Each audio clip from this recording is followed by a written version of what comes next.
This is just me trying to rally the troops. Come on back in if you're interested in some Lenten business.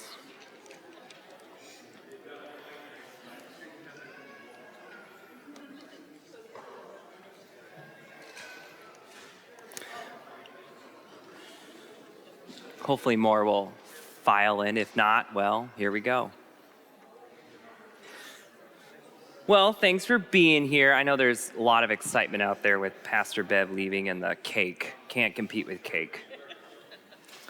But thanks for being here. I hope this, I will preface with saying I'm a huge history nerd, huge Lent nerd. So I tried to condense as much as I could to make sure it was just important things that I thought you should know. Know that there are books and books and books on this stuff. So if you want more information or something sparked some or curiosity, just let me know. I've got tons and tons of resources for you. So, but we'll begin with just starting with this first question. What is Lent? So if you can, just amongst yourselves, just give yourself a second or two to connect with one another that are in the space and just give me words, images, what comes to mind when you hear Lent. Go. Restraint. I'll ask you to share in a second, Dog Vid. Preparation for Easter. Well, since we are a small group, let's go ahead and say, so preparation for Easter, I heard restraint. What other things are we hearing? Easter's Advent. Ooh, I haven't heard that before. I like that. That's a good one. What else have we? Waiting. Okay. Reflection. Say that again. Reflection. Yeah. How about Joe and Cliff in the back? What do you think of when you hear Lent? 40. Yep. Good. You're good. It's just be a sad time too. A sad time. Feel bad. Yep. These, and I kind of got to this point. So often, Lent kind of has a bad rap in the church, and we're here to correct those stereotypes, those misgivings, and kind of get it back to its original origins, and kind of also to see how the church has, developed over the years, evolved and adapted. We are an incredibly adaptive bunch. And I think it's important to talk about that because I think we've gotten less adaptive in the modern age than we used to be when we were in the ancient age. So yeah, we often think of, oh God, Lent, this is a time of drudgery and suffering and sadness, and I've got to be sad. And maybe you also think I got to self-flagellate a little bit and repentance and, oh, Lent, I don't want to be here. Maybe you're also thinking a little bit church lady, and you're going to feeling extra judgment on you, extra shame, extra all those confessions and things. Maybe you're thinking, oh, I got to give something up. What do I got to give up? I got to give up some of my favorite stuff for 40 days. Well, that sounds great. So if these are you in your emotions around Lent, you are not the only one. But it's going to be important to figure out a couple different things. So where are we going to go today? We're going to start with the 40 days of fabulous. So what's the deal with 40 and why do we use 40 as a model for Lent and counting time, especially in biblical stuff? We're gonna talk a little bit about history, and we're gonna go super fast, like hundreds of years fly by. We're gonna talk a little bit about the theological aspects of Lent and why that matters. We're going to talk about some of the symbols and the colors, like why we choose purple as the color for Lent, why we do any of the things that we do with Lent. Then we're going to talk about what we're going to do for this Lent in this congregation in 2025. You're going to get a couple different resources and what to expect with this year of Lent. And then finally, I'm going to invite you to do a couple things with me during this 40-day period, which will hopefully not be the sad, sad Jesus face that we saw. So, starting with first, 40, that magic number. Why do we do 40? Well, if you're wondering about this, it is a biblical number. It's not just a random number that we've come up with. It's I want you to think of it more of as a spiritual code, right? And it's something significant that's happening, right? When you hear 40, I want you to kind of stop and pause and be like, okay, what's going on? What's biblically going on? What's something I need to be paying attention to? It often marks a deep spiritual time and a deep spiritual work that's needed here. It's a period of testing, of strengthening within us, a preparation residing in us, repentance that heals us, or a transition that changes us. It's a number that invites us to pay attention and to look for deeper meaning. So, what's the deal here? First thing is, it's a number of testing and prohibition, all right? The wilderness workout is what I like to call this. Imagine spending 40 years in a harsh wilderness, a literal crucible, testing the very core of our faith. That's what the Israelites did in the book of Exodus. They wandered through the desert, the wilderness, for 40 years. This wasn't just a geographical journey. It was a profound spiritual trial that we've now written, the whole book about. And they've written all these wonderful stories that we read in the Hebrew scriptures. The number 40 here represents a period of intense scrutiny and a divine examination period, right? Before, though, a major transition. That's the important part. So similarly, consider Jesus' 40 days in the wilderness, and we'll read about that in the Gospels of Mark and Matthew and Luke. This wasn't just a casual retreat. It was a confrontation with temptation. It was a religious preparation for a monumental mission.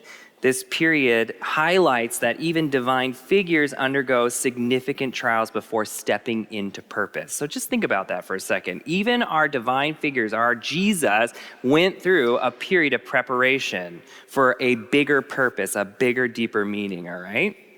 So we have this preparation and purification here. I like to call this the spiritual scrub down. Think of Lent as like a 40-day spiritual boot camp, all right? It's a deliberate withdrawal from distractions and a focused period of self-examination. And if you remember from our contemplative practices that we dabbled a little bit back in the summer, self-examination is one of those really awesome, important Christian contemplative practices that we can do, which is often why we will begin worship with confession. Confession is a time to self-examine and to say, hey, where did I misstep? Where can I do better? And how can I, more importantly, ask this community of people around me and God to help me through that, all right? So it's a shedding of old and new. It's mirroring that Israelite purification and Jesus' preparation. It's not just about giving up something. It's about gaining something a little deeper, a connection with the divine, a renewed sense of purpose. So the number here, 40, signifies a concentrated period of spiritual refinement, a time to just polish the soul a little bit. Generational. So 40 years wasn't just a number, it represents complete cycles of life. A whole generation can happen in 40. It was the time it took for the old to make a new way for their home. The wilderness experience wasn't just about individual tests, it was about the collective, right? I just hit a button, I hope I didn't do anything. Nope, we're good. It's a collective community thing, right? Lent is not meant to be done alone. We're supposed to be doing it together in community, and and generation, families, all these sort of things. It's meant to be doing this together because we gain more wisdom from each other. We gain more knowledge and experience from each other. So think of it as not a solo drudgery task that you do on your own, but something you're going to do together. It's also a reminder that change is inevitable, and it's something we can't escape. It's a complete overhaul of necessary progress. And so just a question for you, given the rapid technical and sociological shifts that we're experiencing all the time, think of this question: what is your wilderness right now that you're going through? What's a wilderness you've experienced as a generation? Or what's a future generation going to need to worry about as far as a wilderness that we're going into? We got a little bit of judgment and cleansing. I don't want you to be afraid of the word judgment, all right? We get a little scared by that number. But the 40 days and nights of Noah's flood we read about in Genesis weren't just a prolonged rainstorm. They were a cataclysmic event, a divine reset. It was a period of intense judgment, but also radical cleansing. The flood symbolizes the power of renewal, the idea that sometimes destruction is necessary for creation to come out of that. It's a stark reminder that even in the face of overwhelming judgment, there's always the possibility of a fresh start. All right. And then finally, a full of sufficient time, the grand finale. Beyond specific events, 40 signifies a period of completeness, a sense of wholeness. It's time to take. It's a time to take to reach for something more. And yes, it's a duration of trial. It's the length of a preparation, extendment, all these different things. But it's a number that it should make you pause and stop and take a moment for something. So some biblical examples, and there's lots of them, but the really important ones, Noah's flood, right? We got Moses on Mount Sinai, the 40 days and nights it took him to go up and back. The Israelites in the wilderness, 40 years. Most importantly, what we use, here we go. Yes, come up, come to me. There we go. Oh, I'm pointing in the wrong direction, that's why. We use Lent, our Christian Lent is modeled after Jesus' 40 days in the wilderness. And we will read this story and the Luke version both on Ash Wednesday and the following Sunday. So get familiar with these stories, and more importantly, listen to the differences, right? What the different gospel authors are trying to point out to you, because we're going to get to hear the same story told two different ways, which is really cool this year. So just think, 40. Should just make you stop and think, okay, what's going on here? So now, we're going to get really deep into some history stuff here. And this is where I'm going to try really hard not to nerd out too much on you. We're going to go through really quickly with some of this stuff. It begins with the Paschal celebration. We're thinking early church, 2nd century, all right? Not too far off from when Jesus walked the earth and then died, and then we had the writings of Paul and the Gospels that are going on. This is an early church that's trying to deal with, okay, Jesus isn't necessarily coming back tomorrow. What do we do with that? So we're building structures, we're building systems, we're getting rituals, we're figuring out what worship is like and community is like together. So in those first early years, Easter was every Sunday, right?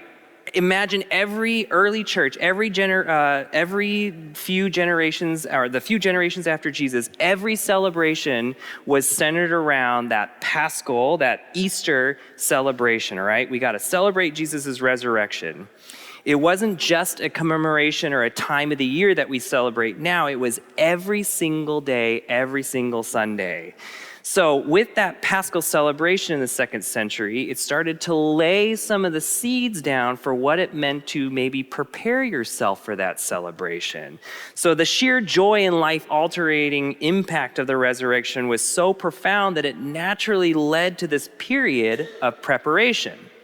They wanted to make sure that this celebration became more monumental and we took more time to really appreciate all those different things. So again, these little Easters that happened every Sunday in the early church, it was not just one time a year, it was every day, every Sunday. So our little Easters that happen on Sundays are the reasons why we do not count the 40 days of Lent, right? We subtract those Sundays from Lent, and that's to kind of honor the fact that they used to celebrate Easter every Sunday. So if you're adding up the days in your head and you're like, wait a second, there's more than 40 days in Lent, it's because we don't count those Sundays. And again, that should make you think, well, that's pretty cool. Every Sunday we should be reminded of the resurrection, right? The joy and the celebration of that.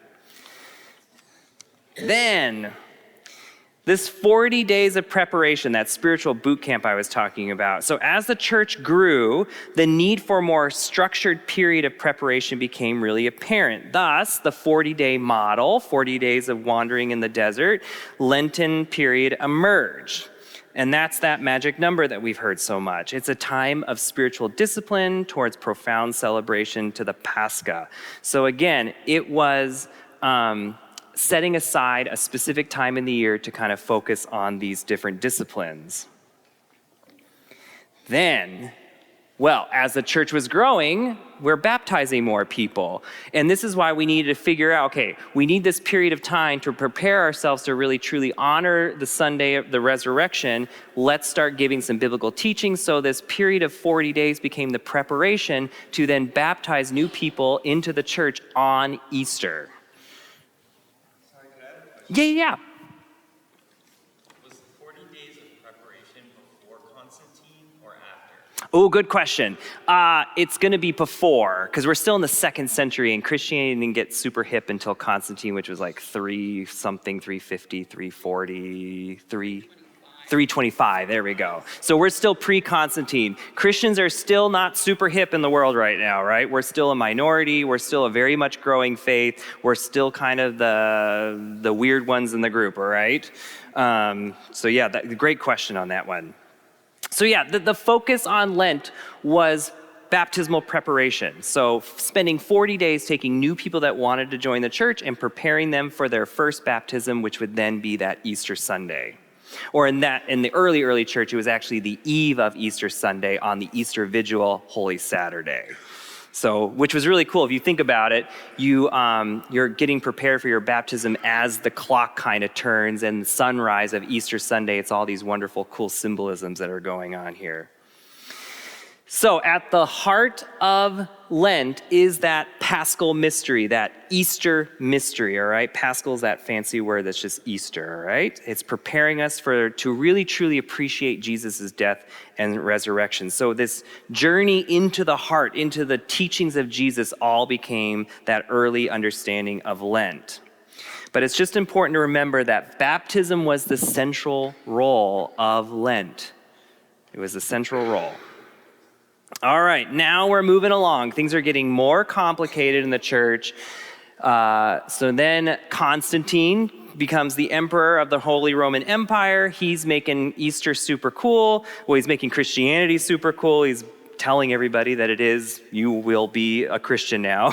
We shouldn't neglect that part. So this is the early 4th century. It was a huge monumental shift. And this marked a profound turning point, transforming Christianity from a persecuted faith and legalizing it and increasing its influential force, all right? Now, I want to make sure we remember this was forced, right? We want to make sure this is an imperial power saying everybody is Christian at this point. So the Christians all of a sudden get all the power and this sort of thing. Just important to keep remembering that. So this is the Holy Roman Empire at this time, and you can see all the red is the controlled areas. And so we have a huge demographic of different things. And what one Christian is believing in one area is not necessarily what the other Christian's believing in that area, or celebrating, or even doing the same festival days. I mean, it's complete chaos in the Holy Empire. Yes, they're all Christians, but everybody's doing it very differently. So we needed to figure out a way to kind of bring everybody back together. And that's when Constantine was standardizing a lot of these different things under the Holy Roman Empire. So first thing first was to establish they call it the Council of Nicaea, and they came up with all these different ways to standardize things. First things first was standardizing the day of Easter. So the council established a system based on the vernal equinox and the lunar cycle. Specifically, Easter would be celebrated on the first Sunday after the first full moon of the following vernal equinox. I took out the slides on how to calculate all this because it's very complicated. Just know that we follow the lunar cycle, right? Easter, unlike Christmas, is not a fixed holiday. It shifts depending on when that vernal equinox happens, all right? This method, the legalization of Christianity had led to a rapid increase of numbers of Christians across the vast empire, and that meant that differences in the local traditions could cause a large amount of discord. These decisions weren't merely about calendar calculations, it was more about a pivotal move to create a shared experience of Christians across the empire, reinforcing the sense of belonging to a single unified faith. By creating a unified date for the most important holiday of the Christian calendar, it helped bring unity to a very large and diverse group of people. So Constantine saw unified church as a way to unify the empire. By standardizing Easter, the Council of Nicaea, again, that group of people that came together, got greater consistency within the Christian church, and a crucial step of the legalization of all these different things started to emerge. The next step then is, well, Holy Week. How did we get Holy Week? So from standardization of the date of Easter, we got then the development of this Holy Week, right? We're getting smaller and smaller preparation dates to prepare for this big day. So the Council of Nicaea established a unifying method for determining the date of Easter. We got that part. The stage was then set to further standardize other liturgical practices in the church. And this was a need to consistently keep everything coherent, right? The point is unification of this vast empire. So then enter in, so we have Constantine, the emperor at the time, but more importantly, his mom. Helena did a lot of big things for the Christian church. She was a big proponent of the faith, and so her teachings, her discoveries, her establishment of stuff, her influence on things was really great during this time. So Helena held considerable influence over her son, like all good mothers, while the extent of her direct influence on the Council of Nicaea is debated. So we're not sure if she really influenced what the council was doing, but her devout Christian faith undoubtedly played a huge role in shaping Constantine's own religious views and policies. So Constantine's support of Christianity, which led to the Council of Nicaea, was at least partly influenced by the environment that his mother created. So then we get some standard. So Helena was a huge proponent of Christian faith and all these different liturgical things. So she undertook a very significant pilgrimage to Jerusalem, which proved to be the catalyst for identification and codification of all these key holy sites. So she basically went around and said, this is this, this is this, this is over here, this is over here, and she named where everything was. So when you go to Jerusalem today and you go on these pilgrimages, it's Helena's identification of these sites that did it. And more importantly, though, she built churches on those places as well, which to establish further, footprint of the faith there. So her efforts led to the supposed discovery of the true cross and other relics, solidifying the importance of Jerusalem as the center of Christian pilgrimage. And her work was not only the discovery of different sites, but it was the beginning of churches, or the establishment of churches on those sites. So I kind of said that already. This led to pilgrimages from all over rushing into Jerusalem to start going through this process of going and walking the story of Jesus during that last week. So the identification of these holy sites, coupled with imperial endorsement of Christianity, sparked a dramatic increase in pilgrimages, particularly during this Holy Weeks. So the influx of pilgrims necessitated a more structured and standardized observation of Holy Week to accommodate the growing numbers and ensuring a meaningful experience for all, right? So that everybody can have a shared experience of this whole thing. So this is when Holy Week gets its makeover, all right?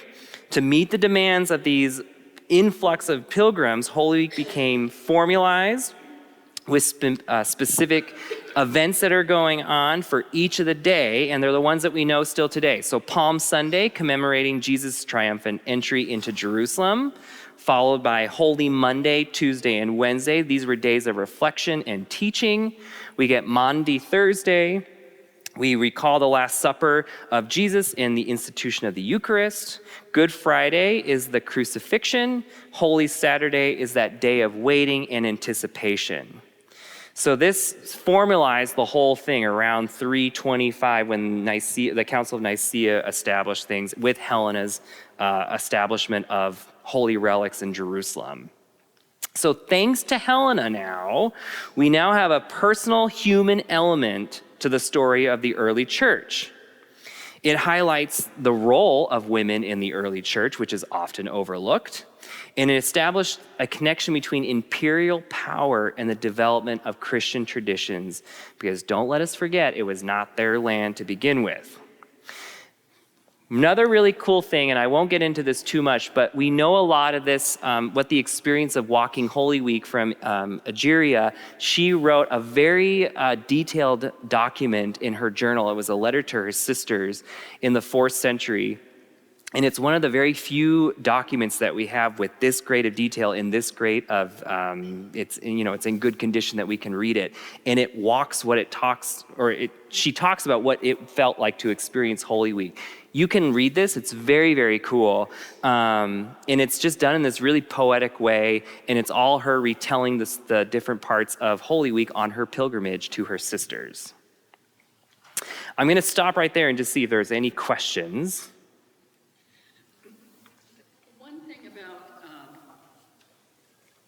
Christianity's ascendancy under Constantine. Mm-hmm. I think he made it the state religion.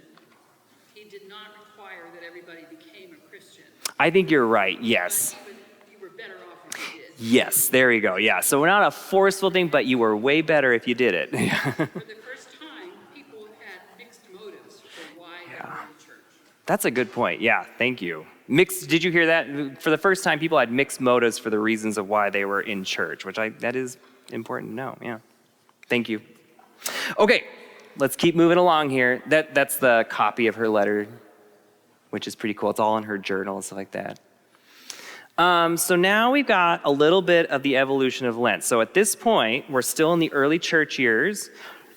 Lent is still a preparation for baptism for Easter, but we have a 40-day kind of preparation period leading up to the day of Easter that's been now standardized, and now we have a Holy Week at this point. Those are all the things that we have so far in Lent. But like anything that happens in the church, as it continues to evolve, things are going to change. As it grows, it's going to change. So by the late 4th century, we had all those different things, but a crisis loomed because if you can imagine, if the church is growing, what's going to happen? If the period of Lent is that baptismal period and the church is growing and growing and growing and becoming more, popular and stuff like that, what's happening? Too many people to baptize on Easter, yes, and also all the adults are baptized. Problem solved. Well, then what's the point of Lent anymore if everybody's just baptized already? So that was kind of the difference in why we are now moving to a different form of Lent, and that's where we can thank Augustine, one of the early church people, to thank for that. He kind of reinvented Lent in a very different way. So by the late 4th and early 5th centuries, a pivotal shift occurred. It was driven by the large part of the influential writings of Augustine. He was a really brilliant philosopher and writer, author. He was a bishop, all these different things. And he was able to articulate Lent in a very different way for people that were not just seeking baptism, but were willing to go into a different, deeper meaning of what it meant to be a Christian. So then the next kind of big thing that happened was monasticism, right? Lent goes kind of mainstream. We're not baptizing as many people. The Christian community is growing. And then we get this kind of Lent evolved into a season for all Christians to engage in self-examination, not just the newly baptized or the going to be baptized. Everybody was kind of now involved in this preparation period. Self-examination is where we start to come up with this. Repentance, a spiritual renewal, and it's preparing the heart for the preparation of Easter. This was a huge shift, and it emphasized the importance of personal transformation and spiritual growth, all right? The focus became a collective journey towards purification and a deeper connection with Christ's sacrifice and resurrection. So you can see now that we're kind of shifting away from the baptismal origins. But just think about that for a second. I think this is a really cool thing to highlight. The origins of Lent are baptismal, which we really don't focus on very much anymore. But I just think that's a really profound thing to think, is like, treat yourself like this is a baptismal preparation again, right? We're constantly renewing and giving thanks for baptism. Lent can be that same thing, and that actually goes back to the very, very early church days. It wasn't until much later that we started to kind of do this more inward, reflective, repentance type period of that. Last component of all this, Ash Wednesday. because this is the newest part of the whole stop along the way. So Lent gets transformed, and by the 11th century, so hundreds of years later, Ash Wednesday started to emerge. And this was a huge shift, and it was adding a very powerful ritual of humility and repentance to the beginning that marked the beginning of this season. But it is the newest of all of those rituals. So, the new cool thing is church. Imagine Lent centuries ago without the somber start of Ash Wednesday. It's kind of hard to picture, but this powerful ritual wasn't an instant hit. It tiptoed into the scene around the 6th and 7th century, but by the 11th century is where it became a common practice and became a universal tradition. We have monks to thank for this, because the 11th century monasticism was super popular, and when you get a bunch of dudes in a space and they're all collectively talking and doing and practicing and praying together, different rituals and liturgies are going to start to emerge out of those things. So those monastic lifestyle really kind of is where we get a lot of our early liturgies coming from. And they were the ones that really championed Ash Wednesday. So these monks lived in intense devotion, constantly reflecting on their own mortality. So the symbol of ashes becomes that symbol. It's a reminder that we are all dust, and that resonated very deeply with them. It became a tangible expression of their humility and their desire for repentance. So from baptism to full-blown repentance is where we're moving now. So slowly but surely Ash Wednesday grows a lot of influence, and it wasn't just monks now practicing Ash Wednesday, but everybody now within the Christian faith was starting to practice this. And this Lent shifted dramatically, right, from that baptism to more repentance and inner reflection. And again, this didn't happen overnight. It gradually transformed over time. If you're wondering, well, why Wednesday? Count back 40 days, you'll always get a Wednesday. So that's kind of, but remember, you're not counting those Sundays in Lent either. So that's how we get it. So it always guarantees it's going to be on a Wednesday, if you were just wondering about that. The Pope at the time? Well, oh gosh, this is where I'm going to need more help with my history here. Because there wasn't exactly a pope yet. If it was Constantine's time, it wouldn't emerge until much later, right? Sorry, I'm looking at Mary and... adopted it, like, universally. Well, 11th century is when Ash Wednesday was more or less an adopt. And I don't know who the pope was at that time, but I could find out for you. I'm going to guess this. Yeah? Your guess is mine. If any other scholars in the room know who the Pope might have been at that time. Sorry, I don't know my Pope's history. Yeah, there's been 250 some of them. If you know it, way to go. It's good to remember that there's always been a Bishop of Rome. Yes, that's a good point. Whether it was the emperor or, right? Is that what you're kind of getting at? The Bishop of Rome became the center of Western. Yes, Eastern Orthodox, Eastern Christianity celebrates Easter on a different day because we follow a different calendar because there's a separation, right? That was the schism that happened. The Julian calendar versus the Gregorian calendar, that's right. Yeah. Patriarchs are different than bishops. Yes, yeah, and that's Eastern Orthodox patriarchs. A whole different world. Yeah. And it took a while before before the Western Church emerged as clearly Western. Yeah. It's different from. You're going to get me on side tangents. of the Roman bishop came out of an evolving consciousness of wanting to carry over the apostolic message, and Yes. this is the person who should know it the best, because here's Peter, where he was buried, here's Paul, where he was buried. Yes. That bishop is super good. And why we have creeds, right? That creed is the example of saying we follow this way separate from the Eastern Orthodox Christian Church. Yeah. And the other thing that is important about the Council of Nicaea, you were showing the very large distribution of the Roman Empire Well, part of that distribution was one heresy after another. And the first couple hundred years before 325, the Council of Nicaea, it wasn't always clear what was heretic and what wasn't. Exactly, yeah. And they condemned lots of heresies in the Council of Nicaea. It Yeah. wasn't just doing this Eastern Standard. Easter and all that kind of stuff. I mean, they were cleaning up on doctrine.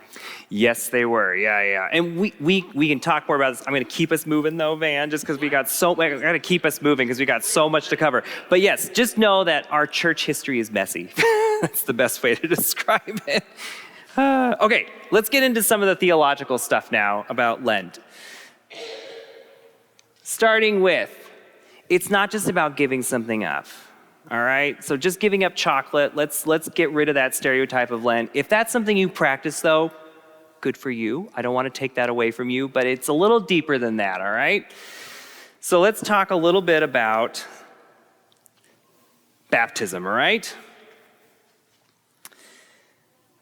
It's your divine identity. It's one of the things that we always claim every day of our lives. And rather than just taking it as a past event, baptism is an ongoing invitation to live into our identity as beloved children of the divine, all right? That is our first calling when we wake up in the morning, right? Martin Luther used to talk about splashing water on his face and that reminding him of his baptismal call. It's a reminder that we're claimed, named, and welcomed into a community of grace. It's not just a one-time event, it's consistently and constantly coming and shaping us every single day. So from a Lutheran perspective, it's highlighting the gift of grace received through our faith and emphasizing that God's initial grace is that free gift, all right? So that's really, really important. The next thing is this sense of wilderness, right? Trusting God and on an uncharted path. So life's path is rarely straightforward. It often leads us into the wilderness experiences. Lent acknowledges these times of uncertainty and reminds us that the divine is right now and present and guiding us through all these unknown things. Most importantly, though, God is also on the journey with us and experiencing and responding to our lives all the time. We're not alone. Lent is that time of year we can really focus on that message. Conversion, again, don't be scared by that word. It's kind of, think of it as like hitting the spiritual reset button. So conversion, again, isn't a singular event that happens, but it's a continuous process that happens when we turn towards God. When we turn towards God, we're consistently kind of converting ourselves back to those ways. It's about acknowledging our imperfections, but yet seeking forgiveness and choosing to align our lives through that love and justice. This aligns very much with our Lutheran understanding of ongoing sanctification and recognizing that we are all saints and sinners at the same time. This is a relational God that we believe in. So this is constant evolving and it's always working with us. So again, this is another time to kind of really focus on that. Integrity. Lent invites us to examine how we can embody the values of love and compassion and justice. It's about aligning our actions with the deepest beliefs and seeking to contribute to a more just and loving world. So contributing to the unfolding God's vision, right? This is another time of the year for us to really take time to focus on this, even though we should be doing it all the time. And then finally, it's a great time to practice some contemplation. Again, I took out some slides about contemplation practices. If you need some reminders on that, I've got resources. But this is a time to kind of get rid of some distractions. Lent offers us a time to slow down and create space for reflection and cultivating a deeper connection.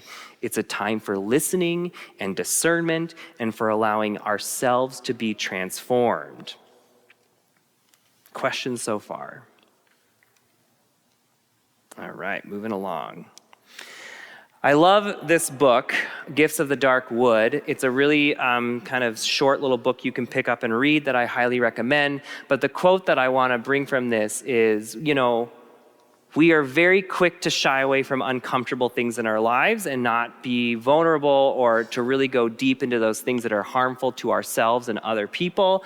So if heaven may be found here and now, then heaven cannot be merely found in the absence of struggle, as most of us assume, but in the very heart of our struggles. If Jesus' message is true, then our deepest challenge may offer our most profound opportunities. Heaven is found in the dark wood, and dark wood being that symbol for kind of going inward. So all that to say is, don't be afraid of this period of time to go inward. If heaven is right here and now, then we are experiencing that process all together. Again, any questions as we leave the theological aspects of Lent? Because we're going to get now to the symbols and colors and stuff. Yes? I just want to say that ties in completely with Pastor Hector's sermon. Oh, yeah, absolutely. Good point. Thank you, Mary. Ties beautifully in with your sermon, Pastor Hector. Any other questions, though? Keep moving along. All right. Lent's eye candy. So if you've been wondering about all these things, get ready for your trivia questions here. So first things first, the power of purple. This is our primary color in Lent. If you look over here on the wall, right, we started with blue in Advent. We moved to white for Christmas. Green is another growing period, the Epiphany season that we're in currently right now. Next Sunday is Transfiguration Sunday. That's our one strip of white there. And now we're moving into this period of purple. Purple represents penitence, repentance, a time of reflection, acknowledging our sin, turning towards God. It's a color of humility. It's a color of royalty. It reminds us of Christ's royalty, even in his humility. Less common, by the way. Some churches use black or muted reds. That's just to kind of throw it in there. So if you do see some churches doing that, that is another option. But purple is the primary color that you're going to see. Then when we move on to Holy Week, we kind of go through a bunch of different colors. So again, if we look over here to the wall, you're seeing a strip of red, a strip of black, a strip of yellow, and then the white again. So let's talk a little bit about that. Palm Sunday is often symbolized as a scarlet color, and it symbolizes the triumphal royal entrance, acknowledging Jesus as king as he enters into Jerusalem. It's also the color of martyrdom, so it's foreshadowing Jesus' suffering and sacrifice. Monday, Tuesday, Wednesday, again, we don't really celebrate that too much in the church, but those are different days of the Holy Week, and they're a time to kind of do deeper reflection and education, and that's when we switch back to purple again. Before then, Monday, Thursday, we do scarlet, or sometimes white is used, but scarlet, again, to represent that color of martyrdom and sacrifice. Good Friday is usually no color because we've stripped everything down, or we can use black. Black is a color of mourning or death. Holy Saturday, again, is usually no color, or we can sometimes use the color to anticipate Easter, which is white. White and gold, then, are our Easter colors, and those represent celebrating Jesus, victory, new life, hope, salvation, right? White is all the colors mixed in together. It's a big rainbow celebration, that whole thing. So those are some color stuff. Any questions about that? Cool. So again, look on the map over here. We've got blue, white, green, white, purple. Then we've got our strip of red for Monday, Thursday. We have our strip of black for Good Friday, our strip of yellow for Holy Saturday and Easter, and then the season of Easter is the white that follows. Some other symbols that you might see. Obviously, ashes, it represents our mortality. The desert is a big image and metaphor for Lent, so testing and temptation, simplicity and focus. Fish, which represents kind of fasting or abstinence from things. Pretzels, which symbolize prayer, right? The symbol of the pretzel is that kind of wrapping or prayer symbol. It could also, again, the Trinity, also mentions the Trinity, and also fasting too, because it's kind of that food thing. It's flour, water, and salt, right? Kind of abstaining from those. Thorns is another one, again, that's a powerful reminder of suffering and sin, because it's what Jesus wore as he went to the crucifixion. Stones, which represent kind of hardship or temptation. The empty cross, Jesus' sacrifice, but yet the hope and resurrection. Any questions about some of these symbols? Just in addition, Yeah. the nails. Nails, also a good one. Yeah, thorns, nails, that's also another symbol for that as well, for sure. Ready to move on to 2025? So what are we going to do in Lent this year? So you've already noticed some of the materials out in the narthex. We're going to be using this worship series called Full to the Brim. And this follows the lectionary. I took out the slides about the lectionary. I could talk all day about the lectionary. It's a very interesting subject, but it's that 3-year cycle that keeps the church more or less reading the same stories and lessons in a given year. So this series does follow the lectionary so that we're kind of staying on track with the rest of the churches, which is nice.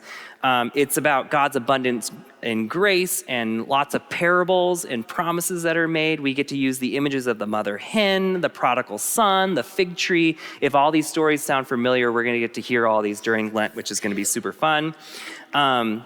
And the idea is that these are, or that oil is poured out freely, and it's illustrating this overflowing of grace, that kind of thing. So that full to the brim is inviting us to a different kind of Lent that's more focused on authentic living and combating scarcity and injustice and extending grace to others.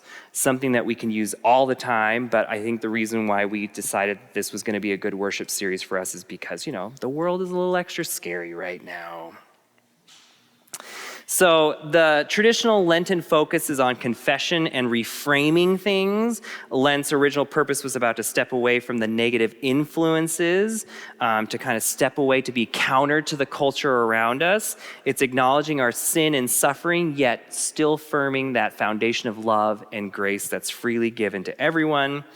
It's a call to trust and that we're belong to God, and it's increasing our capacity for grace, right? Full to the brim, we're increasing our capacity for more grace, a more expansive life with God. It's about living fully, whether pursuing justice or expressing grief or offering gratitude. It's all rooted in that assurance of God's love. So that's what we're hoping to journey through with this series. So what's behind all that, and why does it matter to us? Well, it's combating, first of all, that there's not enough. Scarcity is a false prophet. There is more than enough of everything to go around in this world. So this series is hopefully going to help us really examine that not enough is a lie that we tell ourselves. So that's one part. We're kind of reimagining what it feels like to be in Lent again, right? Yes, we're going to be doing some of those traditional practices of confessing and self-examination, Ash Wednesday, all those different things, but really taking it back to this preparation for that Easter Sunday. Lent can sometimes feel like a really heavy burden, but this is going to offer a lighter, more joyful perspective on that matter, because it's allowing us to engage in Lent practices with a spirit of gratitude rather than guilt. All right? It's not about what we're giving up, but more about what we're receiving in this. We're reinforcing our identity in Christ, so that baptismal cornerstone of our faith. We are a beloved child of God, reminding us that we all belong, we're all accepted regardless of our imperfections. And it's fostering a strong sense of community that we always need to be building in our community. So it's kind of, yes, we're going into the harder, more vulnerable subjects, but we're also trying to stay positive with a lot of things. It's hopefully going to be a chance for us to engage with each other. So like our midweek Lenten series, our midweek Vespers that we do with our community meals, we're going to try to engage with each other and get to know each other's faith stories and ask big questions for each other. So that's another big part of that. And just in general, encouraging this sense of really authentic, re-encouraging a sense of really authentic living, what it means to really be a Christian, which is a countercultural way of life. All right? Questions so far? Let's keep moving along. I have some gifts for you, starting with that devotional booklet, which I know we will need to make more copies of. And yes, take a copy for yourself, but more importantly, gift it to somebody else and invite them to come to church. Really great way to invite them to come to church. We also have the Full to the Brim Daily Devotional Cards, which we're asking each family household to take one, because they're just limited copies of those. And again, we're still cutting those out, but those are going to be available for you, so make sure you grab one of those. Some things that I wanted to add to your resources. So if you want to journey with me and kind of do the same things that I like to do during Lent, I always try to pick my own devotional. Kate Bowler, who's one of my favorite speakers and podcasters, she's done a lot of stuff acting the whole sense of prosperity gospel, and she's become really popular with stuff. So she offers a free devotional every year that you can download through her website. I highly recommend that. And her whole idea is that we're not perfect, right? Lent is that time to kind of reevaluate our perfection and to get rid of those lies of perfection and say that we are good enough as we are. If you want a refresh and a really good one on Christian contemplative practices, I recommend the Celebration of Discipline. He does a great job of going through each one of those contemplative practices and giving you all sorts of resources for each one of those. If fasting is something you practice at all, I recommend this book. It does everything from the early church history behind fasting and the importance of that, why Jesus fasted and how you can do it in healthy ways, not just, abstaining altogether, but maybe you're doing intermittent fasting. And again, these are ways to kind of take a pause and step out of your normal daily routine and to just take a period to kind of do something different and do it in a way that's reflective towards getting yourself kind of closer to God and your spirituality. Most importantly, I need you to bring walking shoes, not necessarily because we're going to be taking walks in this church. If you know me, I'm a huge walker. I have like 3 walking routes that I do in my neighborhood. And I do this intentionally because I love re-walking the same route over and over and over. Because every time I walk that same route, I see something new and different every single time. Sometimes I'll reverse it, and that's a whole mind explosion of different ways that I'm observing stuff, right? I kid you not, please take this season to get outside and notice the change of season. Notice the air changing, the light getting lighter, right? We're getting longer days. Noticing little green shoots start to come up. Be slow, intentional. Talk to your neighbors. Talk to people on the street. Walks, everything in life can be solved with a 10-minute walk. So this is your period of time to get outside and experience how we are moving our way from a darker period of time, the colder, darker period, and moving into a lighter resurrection time, right? Spring is that symbol of resurrection for sure. So please get outside and do some stuff outside. All right, moving into this last part here. We have a full agenda for you for Lent, as we do every year, and I really want to highlight some of these things that we're going to be doing. First things first, and this is a new thing we're doing this year. Traditionally, the ashes that we use for Ash Wednesday come from last year's palms that we used on Palm Sunday. Think about the symbolism behind that, right? The triumphant entry is also pointing towards the death and resurrection. So we save the palms every year. This is something we do regardless whether or not you're going to be here to witness it, but this year we're inviting you into that liturgy. So yes, we're going to start with some pancakes and going to eat some food, and then we're going to move outside, weather forbid, and take last year's ashes, put them on a fire pit, set them on fire. We're going to do a liturgy around that. We will work them down into the ashes, and then the next day when we do Ash Wednesday, those will be the ashes that are being smudged on your face. Not only here today, David, with our schools. That's right, and the schools as well, because the kids will be getting their ashes as well during their chapel time on Wednesday, yeah. I cannot tell you enough. The more you can keep making connections between this and this and this and this, the richer and more sensory, overwhelming in a beautiful way this season can be for you. So we got Ash Wednesday. We're offering it at noon and at 6:30. They're both the same liturgy, but with just slightly different music selections maybe, right? But please come to those. This is the one I'm inviting you on, and it's my personal invitation. Every year, the day following Ash Wednesday, I go walk the labyrinth that's at St. Mark's Cathedral in Seattle, and I would love for you to join me this year. I will be getting there at 9 a.m. on Thursday morning. If you've never been to St. Mark's Cathedral, it's the big square cement block that you can see from I-5. It's the big Episcopal Cathedral. You can search it, find it. It'll be easy to find. I invite you to show up with me at 9 o'clock. We'll just say a prayer together, and then I just invite you to walk that labyrinth and do your own thoughts and processes. I don't need to be a part of that at all. When that's done, you're welcome to just go on your way. But I think it's a really great way. It's something I do every year to just really start intentionally this period of 40 days. So please join me for that. Sing with the choir. I know a lot of you are in the choir, which is great in here, but the choir is going to be singing every Wednesday following our Vesper services, and they will be singing every Sunday and during the Holy Week and leading up to Easter. And this is something that we've been trying to kind of keep momentum going. There was a lot of call for more singing, trying to adapt everybody's different schedules and availabilities. Well, this is the time now to make it, put your money where your mouth is. Come sing every week and get into that practice and just see how it transforms you. Then we've got our midweek Vespers. We're going to be singing Marty Haugen's Holden Evening in the multi-purpose room. So there's a community meal hosted by our different ministries in the church, which will be great. Simple meals, starting at 5:30. We'll transition into a period of time where we start going through our Holden Vespers. There's a period in that service where we will stop and have some interactions with each other and then conclude that liturgy. And then you're welcome to go home, or better yet, just wander into the sanctuary and start singing with us. Sundays in Lent, self-explanatory. Come to Sundays in Lent. Be here so that you can follow this story and this progression and this journey.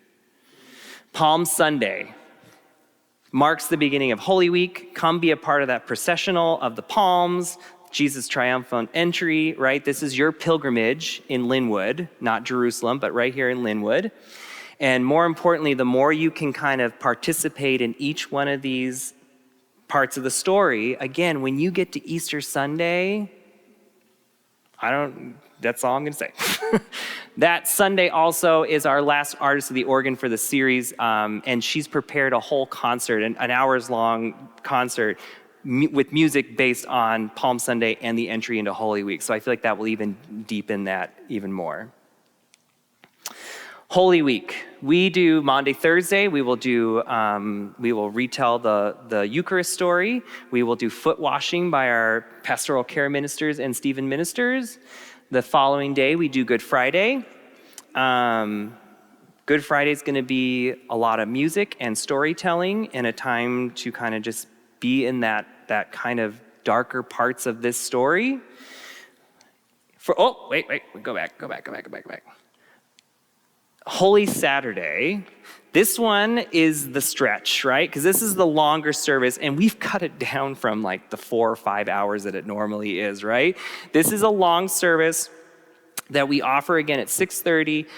This is one of my favorite services of the year because we go back and retell all of our origin stories. Because what do we do when we go through grief and suffering? We go back and tell our origin stories and we regain our identity as beloved people of God. So if you want to come partake in that, that'll be great. We're going to carry the light from outside into the sanctuary. We're going to tell a lot of stories and sing some songs. We're going to do Thanksgiving for baptism.